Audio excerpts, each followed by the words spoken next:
Good evening दोस्तों, मैं सौरभ गुप्ता अपने यूट्यूब चैनल पर फिर से आपका स्वागत करता हूं। आपने जो मैंने पहले वीडियो अपलोड किए हैं उस पे आपके लाइक्स मिले और चैनल को सब्सक्राइब किया गया, उसके लिए आपको बहुत बहुत धन्यवाद। और अब मैं जो स्टॉक मार्केट से रिलेटेड एक और वीडियो अपलोड करने जा रहा हूं, तो अगर आप इस वीडियो को लाइक करते हैं तो इस चैनल को सब्सक्राइब कर सकते हैं बेल आइकन को हिट करके। तो मैं बताना चाह रहा हूँ कि इस यूट्यूब वीडियो पे स्टॉक मार्केट की बेसिक्स के बारे में आज हम बात करेंगे कि स्टॉक मार्केट की बेसिक्स क्या है और स्टॉक मार्केट में इन्वेस्टमेंट कैसे किया जाता है। तो सबसे पहले मैं आपको बताना चाहूँगा कि स्टॉक मार्केट को रेगुलेट कौन करता है। तो स्टॉक मार्केट को रेगुलेट करता है SEBI, stock exchange board authority of India. इसकी जो चेयरपर्सन है वो मिसेस बोच है। तो अगर कोई भी अगर रेगुलेटरी या फिर कोई स्टॉक से कोई रिलेटेड प्रॉब्लम आती है तो सेबी उसे डील करता है। और उसके बाद मैं आपको बताना चाहूँगा कि ट्रेडिंग वर्सेस इन्वेस्टमेंट, ये एक दूसरा बेसिक होता है कि ट्रेडिंग क्या होता है, इन्वेस्टमेंट क्या होता है। तो जैसे ये ट्रेडिंग जो होता है लॉन्ग शॉर्ट टाइम के लिए इन्वेस्ट किया जाता है, शॉर्ट टाइम के लिए पैसा लगाया जाता है मार्केट में, और इन्वेस्टमेंट में लॉन्ग टाइम के लिए पैसा लगाया जाता है। तो ये दो चीज़ हो गई। तीसरी चीज़ मैं आपको बताना चाहूँगा कि स्टॉक मार्केट में trading account versus demat account क्या होता है। ट्रेडिंग अकाउंट एक ऐसा अकाउंट होता है जिससे आप ट्रेड कर सकते हैं, और डीमैट अकाउंट इन्वेस्टमेंट के लिए शेयर को परचेज़ करने के लिए यूज़ किया जाता है।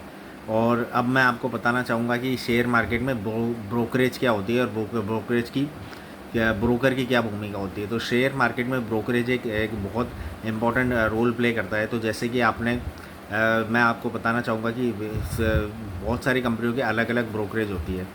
तो अगर आपके पास जैसे आपने 9,000 रुपये के लिए शेयर लिए, तो जैसे अगर आप इंडियन इन्फोलाइन कंपनी के थ्रू डीमैट अकाउंट आपने खुलवाया हुआ है तो 9 रुपये आपको देना पड़ेगा। तो इस तरह से हो गया ब्रोकरेज 1% ब्रोकरेज आपकी ये कैलकुलेट हो जाएगी। 1% मीनिंग 0.01% इसे कहा जाएगा।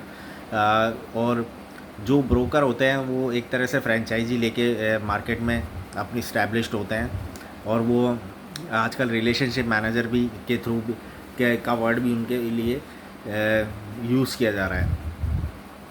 तो इस तरह से ये ब्रोकर की भूमिका हो गई। और अब मैं आपको बताना चाहूँगा कि शेयर मार्केट में पैसा लगाने के लिए आपको जो कंपनी की परफॉर्मेंस है उस पर ध्यान रखना होगा, क्योंकि अगर आप इन्वेस्ट करेंगे या कोई बहुत बड़ा इन्वेस्टर या सुपरस्टार कोई इसमें इन्वेस्ट कर रहा है, तो मुझे नहीं लगता कि उस शेयर प्राइस की वैल्यू पे कोई फ़र्क पड़ेगा। लेकिन अगर कोई उस कंपनी का कोई बड़ा अथॉरिटी या फिर कोई कंपनी की इंटरनल जो परफॉर्मेंस चल रही है उससे ज़रूर इस शेयर मार्केट की परफॉर्मेंस पे फ़र्क पड़ता है। और नेक्स्ट मैं आपको बताना चाहूँगा कि शेयर मार्केट में इन्वेस्टिंग या ट्रेडिंग का डिसीजन जो होता है ये ग्राहक का एक पर्सनल डिसीजन होता है।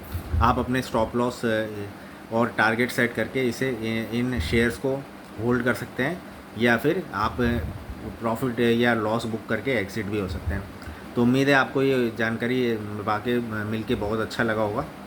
और मैं आपको दोबारा बताना चाहूँगा कि वीडियो को अगर लाइक करते हैं तो आप बेल आइकन को हिट करके इस चैनल को सब्सक्राइब कर सकते हैं।